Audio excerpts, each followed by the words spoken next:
Celui qui veille sur sa... Voilà, mesdames et messieurs, bonjour, bonsoir. Ça dépend de l'heure à laquelle vous suivez votre émission intitulée Écho de l'UDPS.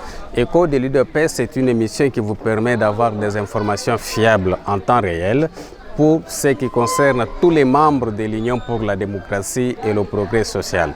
Écho de l'UDPS, aujourd'hui, nous avons l'honneur de recevoir pour vous Madame Claire Kangolongo Kabeya. Elle est donc membre de l'Union pour la démocratie, ici dans la commune de Mongafula. Avec elle, nous allons aborder tous les sujets d'actualité qui vous intéressent. Suivez. Au moment que l'UDPS est né, c'est en ce moment-là que nous commençons à nous poser des questions. On s'est adhéré, on était encore des petits enfants, puisque dans la maison où nous vivons, il y avait les gens qui détenaient 52 pages. On venait même les torturer pour faire sortir 52 pages. Nous, on ne comprenait pas, on était encore... 52 pages, c'est quoi? Chaque fois 52 pages, on venait nous torturer à la maison, fouiller pour chercher les 52 pages. Et après, on était encore trop petits. À force de grandir, on a compris. On s'est adhéré déjà dans la maison où 52 pages, on cachait les 52, soit-disant les 52 pages. Cette lettre-là. Et quand nous avons eu l'âge mature, c'était parmi les partis que nous, on prenait, malgré il y avait la dictature qui régnait encore. Dès qu'on a libéralisé, nous étions les premiers à sortir sur la grande rue pour dire bravo, enfin, notre parti est reconnu, nous sommes là. Donc, vous êtes né avec le sang de l'UDPS. Le sang de l'UDPS. Vous avez grandi avec l'UDPS. J'ai grandi avec l'UDPS. Vous, tel que vous êtes là, vous ne connaissez aucun autre parti politique? Je ne suis jamais adhéré à une autre parti. Je ne suis jamais adhéré. Je peux apprécier les gens, leur façon de travailler dans d'autres partis, mais adhérer, non. J'ai qu'un seul parti que je suis adhéré, depuis que je suis là. Je ne connais pas une autre partie, c'est l'UDPS. Il n'y a que l'UDPS. Alors, dis-nous, vous avez quelle fonction au sein du parti? À l'UDPS, je suis dans le Ligue de femmes. Je suis la deuxième vice de Ligue de femmes, section Mongafula Matadi Mayo, dont la place que vous ont réussi, c'est là où se trouvent nos sièges de notre section Mongafula Matadi Mayo, où les réunions se tiennent ici. Il y a aussi la Ligue de jeunes, la Ligue de femmes. Il y a même les sections, les cellulaires de la colline qui siègent aussi ici. Pour te dire que je suis l'UDPS, je suis l'UDPS. Ils ne sont pas seulement quand nous sommes venus au pouvoir, non. Nous avons eu le courage d'accepter que le parti puisse siéger dans le sein de cette école au moment qu'on n'était pas encore au pouvoir. Quand on brûlait les gens là-bas, ils mettaient. Et mes frères me disaient que toi, un jour on te brûlé avec les enfants. Moi, j'ai dit non. Nous sommes restés. Et aujourd'hui, Dieu merci, nous sommes au pouvoir. Notre présidente fédérale de la Ligue de femmes, c'est Germaine Moujina. C'est elle encore qui est là. Mon père s'appelait le grand chef Kaben Kachamba. Il était grand chef de Bakwakalon. Je l'ai connu, grand chef Kaben Kachamba. Il n'est plus en vie. Il est déjà parti. Il est parti en ce moment-là où l'UDPS l'était encore. Mais lui, en tant que membre du comité central, il était l'UDPS. Puisque sa position là, qu'on le voyait partout chez Etienne chaque soir, ça leur coûtait même sa vie. Du maréchal, mais il a été empoisonné puisqu'on avait senti que chaque soir, il allait voir M. Mobutu. Et en ce moment-là, on est parti, il accusait, Mobutu l'a dit en plein air, mais toi, tu aimes toujours ton frère. Il a dit que non, moi je suis un père. Le père, il est le père de tout le monde. De tout, un père, UDPS, tout le monde. Je suis le papa de tout le monde. Je ne peux pas rejeter mes enfants. Et cette réponse-là a coûté sa vie. Il a été empoisonné, il y avait une poison retardée et il est parti. Moi, je me rappelle un jour, on était parti à Limité, on l'a accompagné le soir. Moi, j'étais entré dans cette parcelle-là. Il y a une paillote à côté comme ça, je connais bien. Si on a bien modifié, mais je connais bien la parcelle. Un jour, on l'avait accompagné. Puis, c'était pas loin de là où il habitait. Puis, il habitait sur l'avenue derrière Bondeko. Tu vois, derrière Bondeko, avec là, on allait à pied. Aller à pied, et puis il faisait ses marches, comme il était en train de circuler le soir. Il y avait des fois, il partait même en voiture, aussi là où il n'habitait pas loin de là.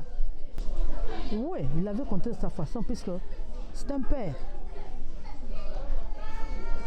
Tout ne disait pas tout, mais quand il allait rencontrer Etienne, il lui racontait, il parlait, il discutait. Puisque souvent quand on l'accompagnait, on restait dehors et il causait à deux. Ce qu'il causait, on ne connaissait pas ce qu'il causait. Je sais qu'il avait contribué de sa façon. Moi, au sein de l'UDPS, moi je compte un jour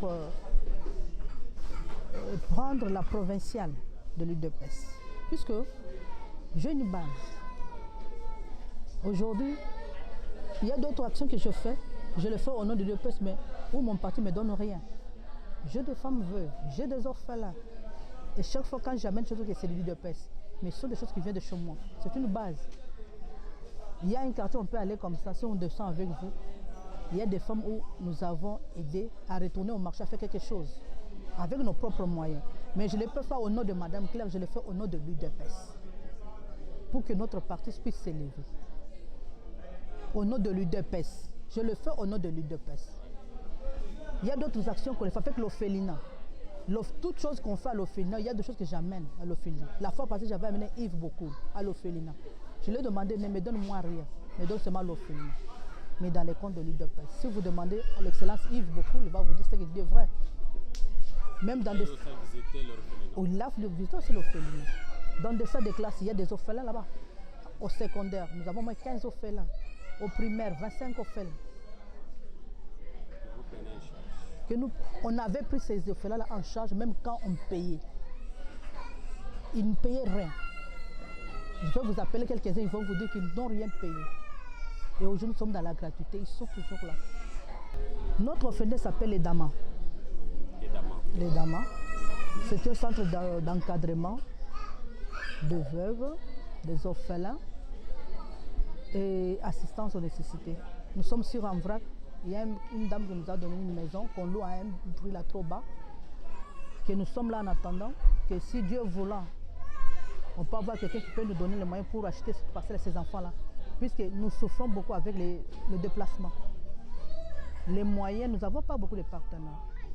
Je peux dire que je suis parmi la première partenaire pour ces enfants-là, pour leurs études. Là, de ce côté-là, ils n'ont pas de problème. Mais il y a aussi à manger, il y a le survie. Tout ça, ça demande des moyens. Pour le mois d'ailleurs, on était parti aux fondations Niaker, on avait frappé à la porte. Et jusqu'en ce moment, on n'a pas eu de la suite favorable. L'école, j'ai construit une école.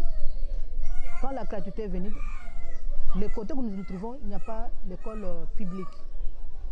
Moi, je me suis dit que qu'est-ce que je peux faire pour contribuer, pour aider mon président aussi, pour que son mandat à la fin puisse avoir un mandat positif. Tout ce que j'ai pris mes bâtiments, j'ai donné ça aux protestants, 43e communauté des CEEC, pour qu'ils puissent utiliser ça dans les comptes de la gratuité. Malgré tous les efforts qu'on a fait, le démarche qu'on a fait, nous sommes dans les normes. Nous avons au moins 3 écoles. Nous avons l'école maternelle La Tendresse, nous avons l'école primaire Bomengo et nous avons l'école secondaire, l'Institut Lakeli. Nous sommes dans les normes, vous connaissez notre pays. Et avec l'arrivée de mon frère, Tony Mwaba, malgré les inscriptions qu'il a données aux autres pour exécuter, mais nous attendons toujours. On est là. Lui a déjà donné. Qu'est-ce que vous attendez au ministre de l'EPST, Tony Mwaba? Non, celui-là, c'est un homme. Hein. Il faut le féliciter. Moi, d'ailleurs, la fois passée, j'avais même cité pour dire que l'homme que Félix cherchait est là. L'homme que Félix cherchait est là. Puis c'est un homme qui est dans la vision. En tant qu'enseignant, il comprend des choses faciles. Et quand il faut réagir, il réagit facilement. Moi, tout ce que je peux dire pour le ministre, c'est l'homme qui mérite. Il mérite d'être là. Mais malgré lui, il a déjà donné l'inscription à ses collaborateurs, que nous soyons payés. Mais nous sommes là, nous attendons, il nous fait attendre. Qu'est-ce que nous pouvons faire? Les personnels ne sont pas reptants, les noms sont déjà là dans la machine. Ils ne sont pas dans la liste de paye. On ne sait pas pourquoi. Malgré toutes les démarches faites, malgré tout ce que même le ministre a donné comme inscription, ça traîne, on est là. Alors, parce que vous avez parlé de Tony Mwaba, je crois qu'il a remplacé Willy Bakonga. Quel est votre point de vue par rapport à la façon de travailler entre Tony Mwaba et Willy Bakonga? Quelle différence est Je vais vous dire quelque chose. Si vous regardez d'abord l'organisation d'abord, oui, je ne peux pas dire plus que c'est mon frère de l'UDPS, non. Tout le monde qui passe à ce ministère, quand on passe aujourd'hui, on dit que ça c'est un homme qui sait organiser les choses. Aujourd'hui, pour passer au protocole, il faut d'abord t'adresser en bas. Et on t'appelle. Et en bas, là, il y avait plein de sauts. Tout était, même quand vous regardez les bureaux du protocole, mais c'est ça, vous sentez que ce sont des gens organisés. Même par l'entrée, la façon que maintenant qu'ils organisent les choses, on sent qu'ici il y a de l'ordre. Mais la façon que nous on allait auparavant dans ces bureaux-là, c'était le passeur. Tu entres, tu montes directement. Même si on regarde la façon qu'ils étaient en train de faire structurer les SECOP, on comprend ce qu'il y a dans la vision. Puisqu'il y avait des gens là-bas à SECOP, tu as ta femme qui est enceinte. À 6 mois, on confirme que c'est un garçon, vous donnez déjà les noms. Les noms, c'est tout déjà la machine, on les paye déjà. Mais avec Tony Maba, ce n'est pas comme ça. Et moi, je lui demandais encore de faire encore structurer encore cette SECOP. Il y a encore, même au sein de quoi? Des antennes. Il y a encore des numéros antennes. Il peut se nettoyer. Il a encore un travail à nettoyer. Des inspecteurs. Je vais vous donner le cas qu'il y a des inspecteurs terribles qui y a encore les racines des mafias en eux. Pendant ces examens qui sont passés, ils ont fait des choses possibles à Kinshasa. Je me réserve pour citer les centres. Mais avec ce qu'on a vu, cette ambition, sa détermination, donnez-lui le temps au temps. Nous allons applaudir. C'est l'homme que Félix cherche. Si aujourd'hui que Félix brique encore deuxième mandat, moi je demandais, retourne encore Tony là-bas. Puisque vous allez reçu. Je ne le fais pas pour le flatter, non. Je vous dis des choses que vous pouvez. Je vais vous donner l'exemple. J'étais dans un bureau, on appelle des experts. Auparavant, ces experts-là, on ne les voyait même pas. Là-bas, je voyais seulement des enveloppes auparavant. Mais aujourd'hui, quand vous entrez dans ces bureaux des experts, vous trouvez qu'il y a des experts. Des gens qui sont assis, qui travaillent, qui traitent des choses avec objectivité, sans sentiment. J'ai trouvé comme un monsieur, Papa Sami. Quand vous traitez un dossier, vous le traitez avec objectivité, pas sans sentiment, en tant qu'expert. Et je le félicite encore. Il a encore créé le comité là des audits. En tout cas, bravo pour cela. Qu'on puisse les former. Qu'on puisse bien les former pour faire le travail avec les FF. Il y a beaucoup de choses qui se passent avec les FF. La démarche, dire abouti, ce n'est pas encore abouti, c'est encore dire non, puisque les noms, c'est tout dans la machine de SECOP. Dans leur machine, là où se trouvent les références des écoles, tout ça, nous sommes déjà là. Mais il faut maintenant nous faire passer maintenant sur la liste de paye, que nous ne sommes pas encore. C'est ça le problème. En autre temps, les comités de parents se sont organisés pour donner chaque fin du mois 5 000 francs pour permettre à ces enseignants-là d'avoir leur transport et tout comme ça. Comité de parents, ce n'est pas nous. C'est le comité de parents.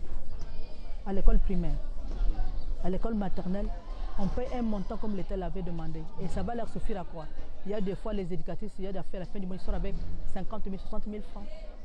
Oui, je vais seulement leur demander d'accélérer les dossiers, puisque l'excellence les avait déjà inscrits de le faire. Mais à leur niveau, ça a beaucoup traîné. À tel point que le mercredi, j'étais là, mais on m'a promis, on va voir, mais ça a beaucoup traîné. Tu sais, nous avons fait 2 ans. Ce n'est pas facile. Il y a beaucoup de ces amis que nous sommes entrés dans cette aventure. Ils ont dit non. Ils ont retourné leurs écoles au cas de tout. Mais moi, je me suis dit non. Moi, je dois accompagner mon chef.